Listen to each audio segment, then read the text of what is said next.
శ్రీమతే రామానుజాయ నమః. శ్రీ వైష్ణవ సంప్రదాయంలో మంత్రాలు 3 ఉన్నాయి. వాటిలో తిరుమంత్రం, ద్వయమంత్రం, చర్మశ్లోక మంత్రం అని. అటువంటి 3 మంత్రాల్లో చర్మశ్లోకము చాలా విశిష్టతను సంతరించుకున్నటువంటిది. అంటే ఏ మంత్రానికి ఉండే ప్రత్యేకత ఆ మంత్రానికి ఉంటుందనుకోండి.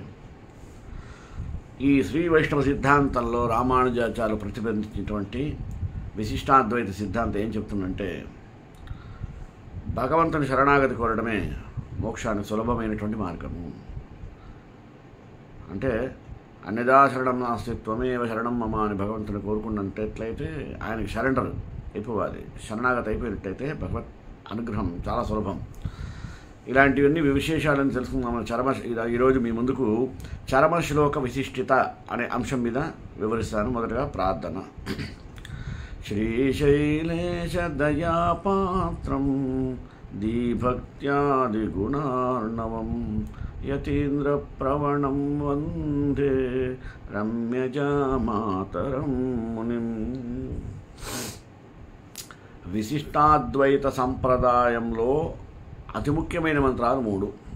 1 తిరుమంత్రము, 2 ద్వయమంత్రము, 3 చర్మశ్లోక మంత్రము అనేటువంటిది. ఈ 3 దేని ప్రత్యేకత దానిదే. ఇది గొప్పనా అది గొప్పనా అని చెప్పలేము, దేనికదే. అలాగే దేని ప్రాధాన్యత దానిదే. సాధారణంగా ఆలోచిస్తే పువ్వు, కాయ, పండు అనే 3 స్థితుల వంటివి వరుసగా ఈ 3 మంత్రాలు. ప్రణవమని పిలువబడేటువంటి ఓంకారాన్ని విశ్లేషిస్తే నమో నారాయణాయ అనే తిరుమంత్రం భాగం యొక్క అర్థం వస్తుంది. అదే ఓం నమో నారాయణాయ అనే అష్టాక్షరీ మంత్రాన్ని కనుక విశ్లేషిస్తే శ్రీమన్నారాయణ చరణౌ శరణం ప్రపద్యే శ్రీమతే నారాయణాయ నమః అనేటువంటి ద్వయమంత్రం దీని యొక్క అర్థం వస్తుంది. ఆ ద్వయమంత్రాన్ని కూడా విశ్లేషిస్తే సర్వధర్మాన్ పరిత్యజ్య మామేకం శరణం వ్రజ అహం త్వాం సర్వపాపేభ్యో మోక్షయిష్యామి మా శుచః అనే చర్మశ్లోకార్థం వస్తుంది. ఈ భావాన్ని ఈ విధంగా ఓం నమో నారాయణాయ అనేటువంటి తిరుమంత్రం ఒక భాగం, ఓం నమో నారాయణాయ ద్వయమంత్రం, ద్వయమంత్రం చర్మశ్లోక మంత్రం. ఓంకారంలో అకార, ఉకార, మకారాలనే 3 అక్షరాలు ఉన్నాయి. తిరుమంత్రంలో ఓం నమో నారాయణాయ అనే 3 పదాలు ఉన్నాయి. ద్వయమంత్రంలో శ్రీమన్నారాయణ చరణౌ శరణం ప్రపద్యే శ్రీమతే నారాయణాయ నమః అనే 6 పదాలు.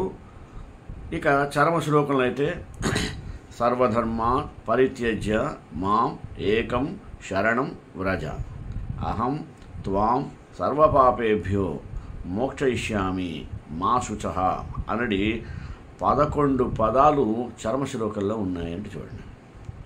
ఇక మంత్రత్రయం ఎలా ఆవిర్భవించిందో చూసుకుందాం. తిరుమంత్రం, ద్వయమంత్రం, చర్మశ్లోక మంత్రం అనే ఈ 3 మంత్రాలకు రహస్యత్రయం అని పేరు. రహస్యం అంటే ఏంది?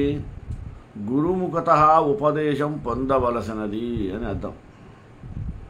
ఈ మంత్రార్థాలను గురువుగారి ఉపదేశం ద్వారా సాధించాలే కానీ స్వయంగా ఊహించి చదివి సాధించలేరని లేదా రాదని మన పెద్దల కట్టడి. పరమదయామయుడైనటువంటి శ్రీమన్నారాయణుడు తన బిడ్డలైనటువంటి జీవులు స్వీయ కర్మల ఫలితంగా ఆయా జన్మలెత్తుతూ ఎన్నో కష్టాలను అనుభవిస్తున్న పరిస్థితిని చూసి మిక్కిలి జాలిపడ్డట. జాలిపడిన వారు ఊరుకుంటారా? ఎలా వీరిని ఇటువంటి కష్టాల పరంపర నుండి కాపాడుతామా అని నిరంతరం ఆరాటపడుతూ ఉంటాడు. ఎన్నో ప్రయత్నాలు కూడా చేస్తుంటాడు. సర్వశక్తి సమన్వితుడైనటువంటి సర్వేశ్వరుడు తన బిడ్డలైన జీవుల కర్మలను లేకుండా చేయటం ఆయనకి చాలా ఇష్టం. పైగా పునర్జన్మ కూడా లేకుండా చేయగలడు. ఎప్పుడు? ఆయన్ని మనం శరణు కోరినప్పుడే. అయితే సృష్టికి సంకల్పించుకున్నప్పుడే జీవుల కర్మలకు అనుగుణమైనటువంటి ఫలితాలను ఇస్తాను అని ఒక విధానాన్ని భగవంతుడైనటువంటి శ్రీమన్నారాయణుడు నిర్దేశించాడు. అందువలన జీవుడు ఎప్పుడు కూడా తాను చేసినటువంటి కర్మఫలాన్ని తానే అనుభవింపక తప్పదు అనేటువంటి విషయాన్ని గుర్తుంచుకోవాలి. అందుకని చెబుతారు, అవశ్యమనుభోక్తవ్యం కృతం కర్మ శుభాశుభం. అంటే చేసిన కర్మ అది మంచైనా చెడైనా దాని కర్మ ఫలితాన్ని అవశ్యం అనుభోక్తవ్యం, తప్పకుండా అనుభవించి తీరాల్సిందే ఎవరైనా సరే. ఇలా కర్మఫలాన్ని అనుభవించే తన బిడ్డలైన జీవుల పట్ల వ్యామోహం కలిగినటువంటి శ్రేయపతి మహర్షుల ద్వారా వేదాలను, ఉపనిషత్తులను, ఆరణ్యకాలను, బ్రాహ్మణాలను, శాస్త్రాలను లోకంలో వెలయింపు చేసి ప్రచారం చేయించాడు. ఇవన్నీ కూడా కాలక్రమంలో మరి లోకులకు అర్థం చేసుకోవడం కష్టతరమైపోయింది. అప్పుడు ఇది కష్టంగా ఉంటుందని గ్రహించి వేదాన్నే వాల్మీకి మహర్షి ద్వారా శ్రీమద్ రామాయణంగా రచింపజేసి వేదోక్తాలైనటువంటి మానవ ధర్మాలను వివరించే ప్రయత్నం చేశాడు. ఈ విషయాన్నే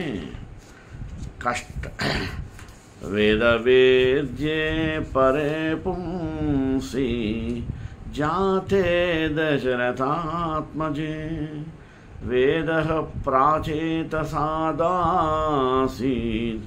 సాక్షాత్ రామాయణాత్మనా. కాలక్రమంలో శ్రీరాముడు ఆదర్శంగా ప్రకటించిన వ్యక్తిగత ధర్మాచారం లోకంలోనికి ప్రజలకు ఆచరణలో కష్టసాధ్యమైపోతుంది.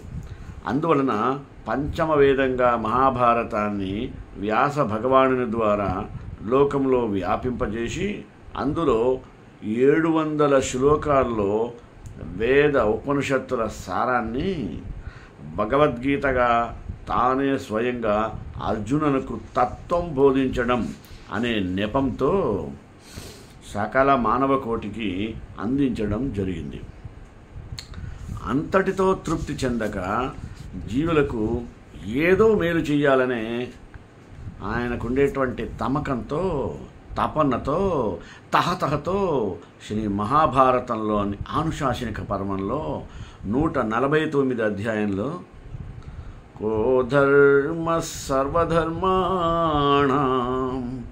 భవతః పరమో మతః అంటూ సమస్త మోక్ష మార్గాల్లో నీకు సమ్మతమైన మార్గం ఏది అని ధర్మరాజుచే అడిగించి భీష్మునకు జవసత్వాలు ప్రసాదించి ఆ భీష్ముని ద్వారా ఏషమే సర్వధర్మాణం ధర్మోధికతమో మతః యద్భక్త్యా పుండరీకాక్షం స్తవైరచేనరః సదా. సర్వమోక్ష సాధనాల్లో శ్రీమన్నారాయణును అర్చించుటయే నాకు పరమ సమ్మతమైనటువంటి సాధనం అనే భావసారంతో చాలా అమూల్యమైనటువంటి శ్రీ విష్ణు సహస్రనామ స్తోత్రాన్ని తానే సాక్షిభూతుడిగా, అనుమోదకునిగా వచ్చి లోకంలోనికి ప్రవర్తింపజేశాడు. ఈ ప్రయత్నాలన్నీ శ్రీమన్నారాయణుడు చేతనులకు పరమపదం వైపు నడిపించడానికి చేసినవే. చేసిన కర్మను రూపుమాపుకోవడానికి చేతన కోటికి ప్రసాదించిన సదుపాయాలే ఇవి. ఇంత చేసిన సుఖలాలసునేటువంటి చేతనలు గ్రహించి పరిగ్రహించి ఆచరించి తరించడానికి ప్రయత్నించలేమో అని ఆలోచనతో శ్రీమన్నారాయణుడు సమాంతరంగా మరోవిధ ప్రయత్నం కూడా చేశాడు. అదే రహస్యత్రయాన్ని అనుగ్రహించడం. సులభ మార్గంగా సద్గురువును ఆశ్రయించి మంత్రోపదేశం పొంది మంత్రార్థాన్ని గ్రహించి, మంత్రంలోనుంది మననాత్రాయత మంత్ర, మననం చేయడం ద్వారా సద్య ఫలితాన్ని పొంది పరమపదం బాట పట్టడానికి చేతనకు కల్పించిన సమ్యక్ ఉపాయం రహస్యత్రయం. ఇదే మంత్రత్రయం అనబడుతుంది. ఇది సకల వేద సారభూతం. ఇప్పుడు మంత్రత్రయ ప్రదాత శ్రీమన్నారాయణుడే. మంత్రత్రయంలో మొదటిదైనటువంటి తిరుమంత్రాన్ని శ్రీమన్నారాయణుడు తన అంశతో జన్మించిన నరునకు బదరికాశ్రమలో నారాయణమునిగా అనుగ్రహించాడు. ద్వయమంత్రాన్ని తన ఇల్లాలైనటువంటి శ్రీదేవికి వైకుంఠంలో ఉపదేశించాడు. చరమశ్లోక మంత్రాన్ని ద్వాపర యుగాంతంలో కురుక్షేత్రంలో కురు పాండవ సేనా మధ్యంలో కర్తవ్యమూఢుడైనట్టి అర్జునునకు బోధించాడు. ఇలా ఈ 3 మంత్రాలను స్వయంగా శ్రీమన్నారాయణుడే ఉపదేశించటం వలన మన గురు పరంపరలో లక్ష్మీనాథ సమారంభాం నాథయామున మధ్యమాం అస్మదాచార్య పర్యంతం వందే గురు పరంపరాం అంటూ శ్రీమన్నారాయణునే అంటే లక్ష్మీనాథునే ప్రథమ గురువుగా స్మరించుకుంటున్నాం. గుర్తుపెట్టుకోండి. సకల వేదసారం భూతాలుగా సులభ సాధ్యాలుగా సుకరాలుగా చేతనాకోటికి సంక్షేమ సంపాదకాలుగా 3 మంత్రాలని నా ప్రకాశింపజేసిన తృప్తి చెందక చరమావతారంగా ఆచార్య రూపంలో ఈ మంత్రాలను వ్యాపింపజేస్తూ తన బిడ్డలమైన మన వంటి చేతనులను తరింపజేసే ప్రయత్నాన్ని తమకంతో శ్రీమన్నారాయణుడు చేస్తున్నాడు. అలా ఆచార్య రూపంలో అవతరించిన వారే నాథయామునులు, రామానుజ భట్టర్, పిళ్ళలోకాచార్యర్, మనవాళ మహాముని మొదలైనటువంటి ఆళ్వారులు, మహానుభావులు, మహాత్ములు. ఈ పై 3 మంత్రాలలో తిరుమంత్రం అనేది జీవేశ్వర స్వరూపాన్ని, ద్వయమంత్రం శరణాగతి రూపమైనటువంటి ఉపాయాన్ని, చరమశ్లోకం పురుషార్థమైనటువంటి మోక్ష స్వరూపాన్ని విస్తరిస్తున్నాయి అనేది పెద్దల ఉవాచ. ఇక చరమశ్లోక విశిష్టతను చూద్దాం.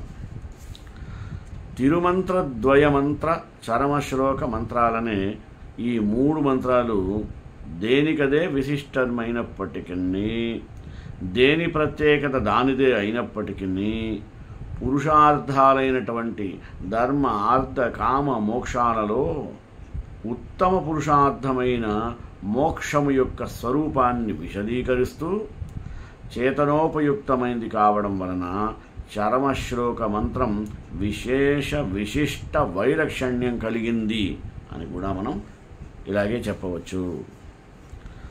ఈ మంత్రం గీతాచార్యుడైనటువంటి శ్రీకృష్ణ పరమాత్మ నుండి అర్జునునితో పాటు గీతోపద్రష్ట అయినటువంటి వ్యాస మహర్షికి, ఆయన ద్వారా లోకానికి ఇలా పరంపరానుగతంగా శ్రీమన్నాథమునులకు, వారి శిష్యులైనటువంటి ఉయ్యకొండారులకు, వారి శిష్యులైనటువంటి మణక్కాల్ నంబికి, వారికి శిష్యులైనటువంటి తిరుక్కుట్టూరు నంబి గారికి, వారి నుండి జగద్గురువులైనటువంటి భగవద్ రామానుజుల వారికి సంక్రమించింది. గురు పరంపరాం అంటే అర్థమైనా? అయితే తిరుక్కుట్టూరు నంబి గారు తేలికగా ఈ మంత్రాన్ని యతిరాజులైనటువంటి రామానుజుల వారికి అనుగ్రహించలేదు. యతిరాజులు పెరియనంబి గారి మాట మీద శ్రీరంగం నుండి ఈ చరమశ్లోక మంత్రోపదేశంగా పొందడానికి తిరుక్కుట్టూరు అనే గ్రామానికి బయలుదేరి వెళ్ళారు. అక్కడ ఉండేటువంటి వారు యామనుల ప్రధాన శిష్యులలో ఒకరైనటువంటి గోష్ఠీ పూర్ణులు లేక తిరుక్కొట్టూరు నంబి అంటారు. వీరు భగవద్రామానుజుల వారి గురు పంచకంలో రెండవవారు. అంటే రామానుజుల వారికి ప్రధానమైనటువంటి గురువులు 5 గురు పంచకం, వాళ్ళలో రెండవ స్థానం తిరుక్కొట్టూరు నంబి గారికి ఉంది. శ్రీ యామనులు తమ జీవిత కాలంలో సముపార్జించినటువంటి శ్రీ వైష్ణవ సాంప్రదాయ జ్ఞాననిధిని 5 శిష్యుల వద్ద నిక్షిప్తం చేశారు.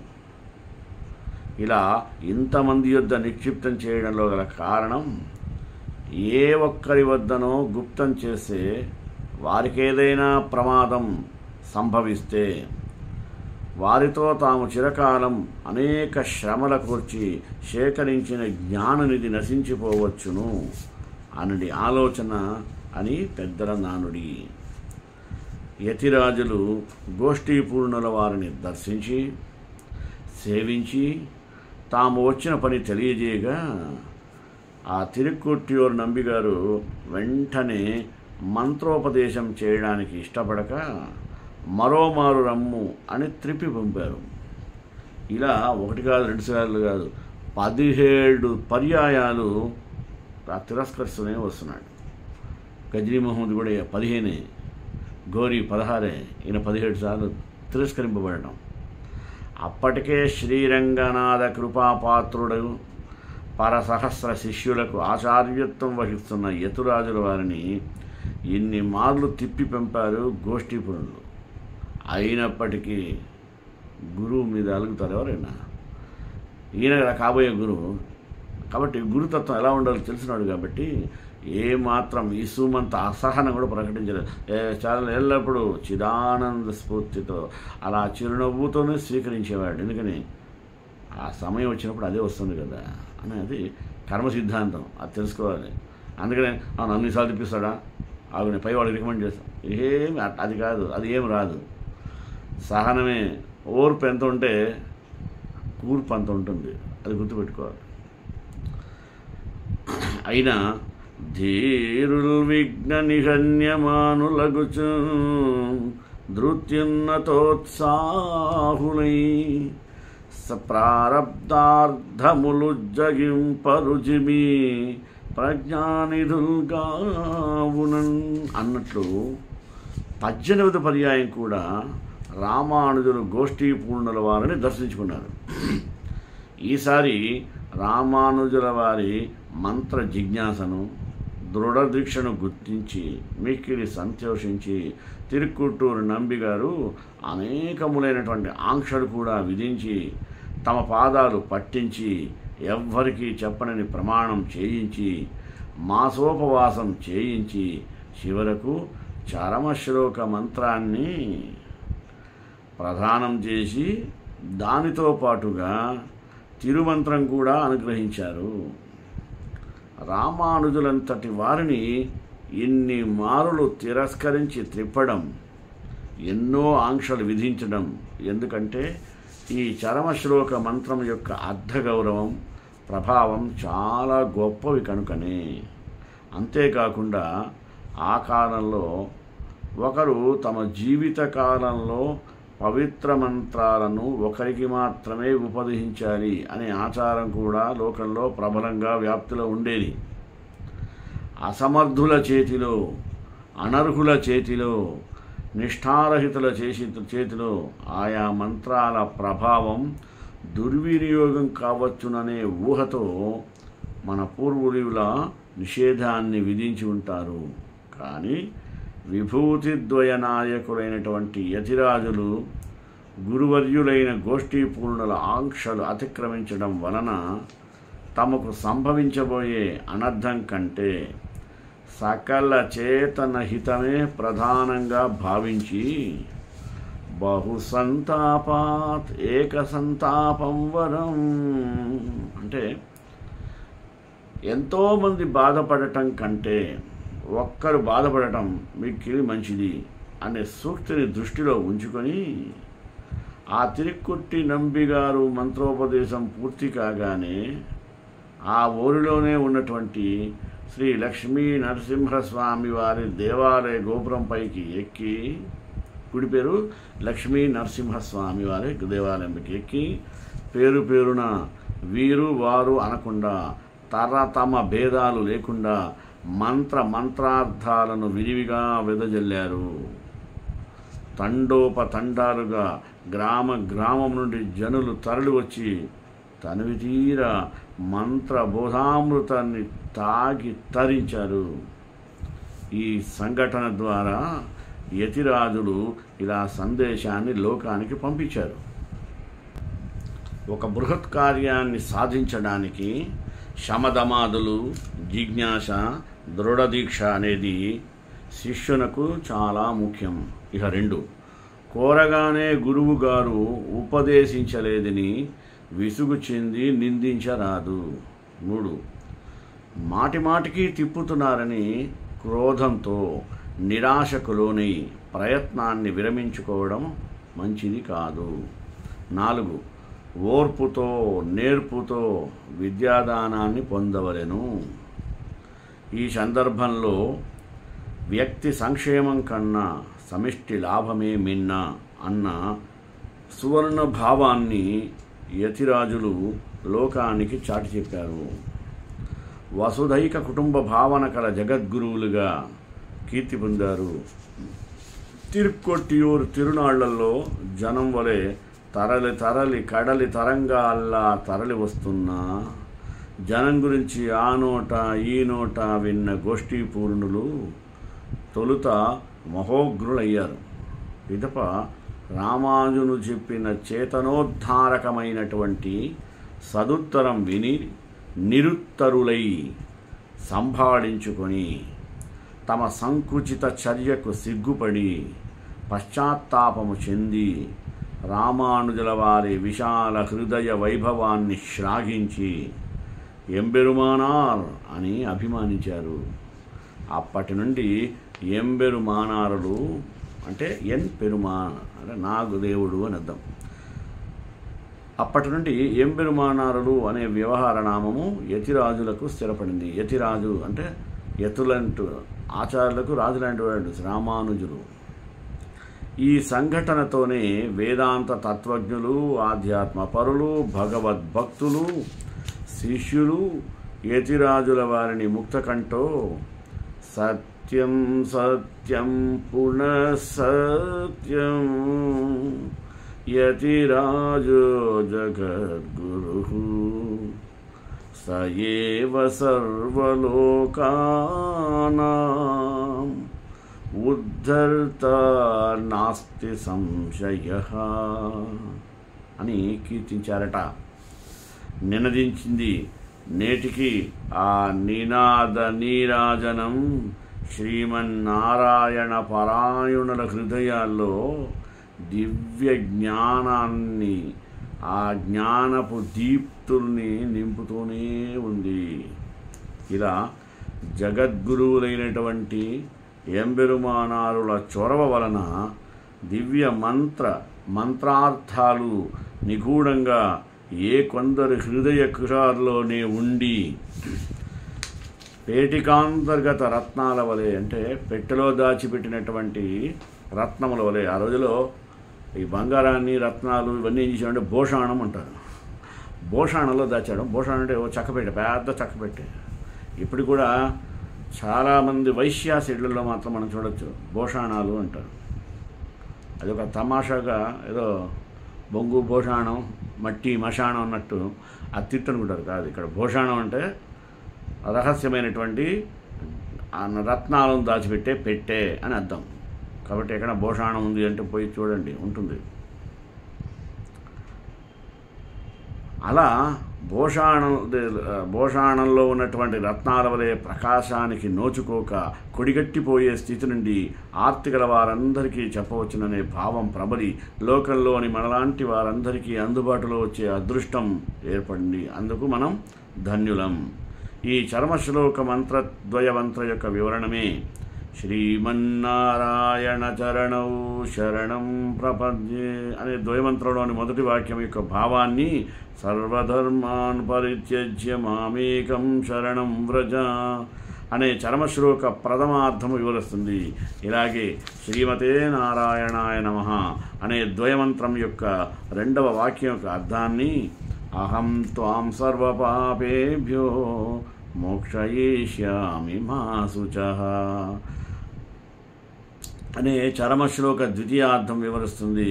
కావున తిరుమంత్ర వ్యాఖ్యానమే ద్వయమంత్రమైనట్లు, ద్వయమంత్ర వ్యాఖ్యానమే చరమశ్లోక మంత్రం అయినట్లుగా తాత్పర్యము.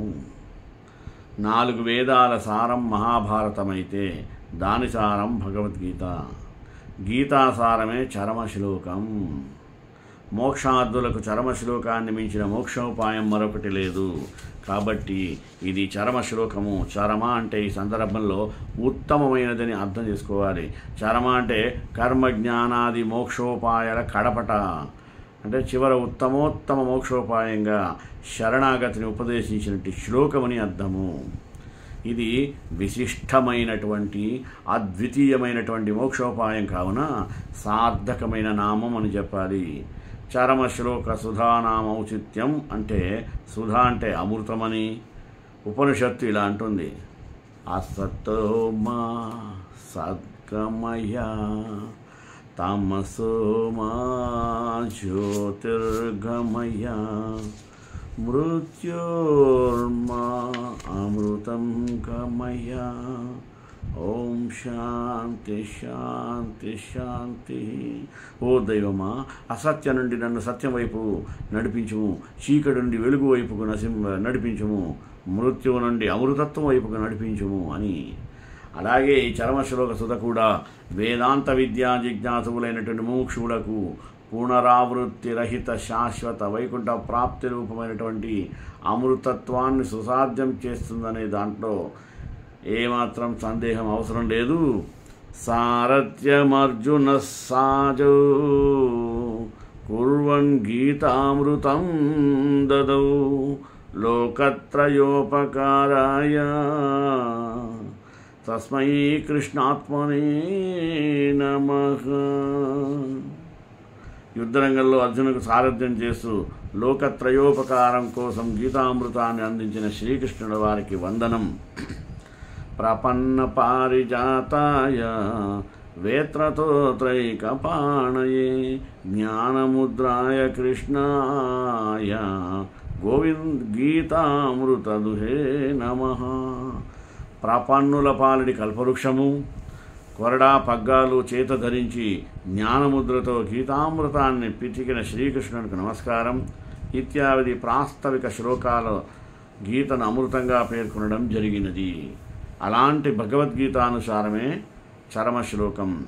సుఖేన ధీయతే పీయతే ఇది సుధ అన్న నిరుక్తి ప్రకారం భాగవత కర్ణ పేయంగా మృదుల మంజుల శైలి మధురంగా హృదయ రంజకంగా ఉండాలనే ఆలోచనతో అత్యుత్తమ మోక్షోపాయ ప్రదర్శకమైనటువంటి చరమశ్లోక సుధ చాలా ప్రశస్తమైనదిగా చెప్పవచ్చును.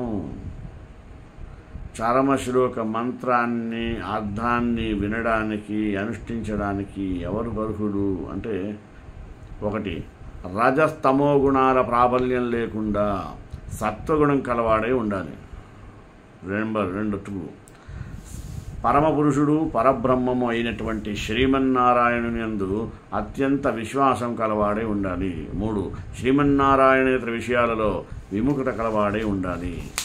4 వేదమే పరమ ప్రమాణమనే అచంచల ప్రమాణ బుద్ధి కలవాడై ఉండాలి. 5 శ్రీమన్నారాయణుని లీలలు మహత్తు వైభవాల విషయంలో యథార్థ బుద్ధి అనగా ఇవన్నీ నిజమైనటువంటి దృఢమైన నమ్మకం కలిగి ఉండాలి. 6 ఆస్తిక్య బుద్ధి కలవాడై ఉండాలి అనగా తాను తెలుసుకోదలిచిన అంశం పట్ల దృఢమైనటువంటి అవిశ్వాసం అదే విశ్వాసము, తెలుసుకోవాలన్న తాపత్రయము, తీవ్ర వాంఛ కలవాడే ఉండాలి. ఇటువంటి గుణ సంపత్తి కలవాడే చరమశ్లోక మంత్రార్థాలను వినడానికి అనుష్ఠించడానికి ఉత్తముడైనటువంటి అధికారి అనగా యోగ్యుడు.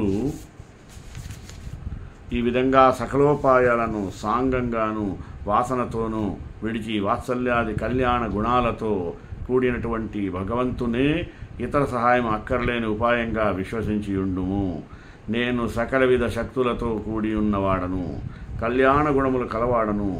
భగవంతుడినే ఉపాయంగా ఆశ్రయించి ఉన్న మనల్ని ఆ సకల ఆటంకాల నుండి కాపాడగలవాడు భగవంతుడు ఒక్కడే అని చారమ శ్లోక సుధ ద్వారా మనం తెలుసుకున్నాం. శ్రీకాంతాయ కళ్యాణ నిదే ధ్రాం శ్రీ వెంకట నివాసాయ శ్రీనివాసాయ మంగళం మంగళాశాసనపై మదాచార్య పురోగమై సర్వేష పురోహిరాచార్య సత్కృతాయాస్తు మంగళం.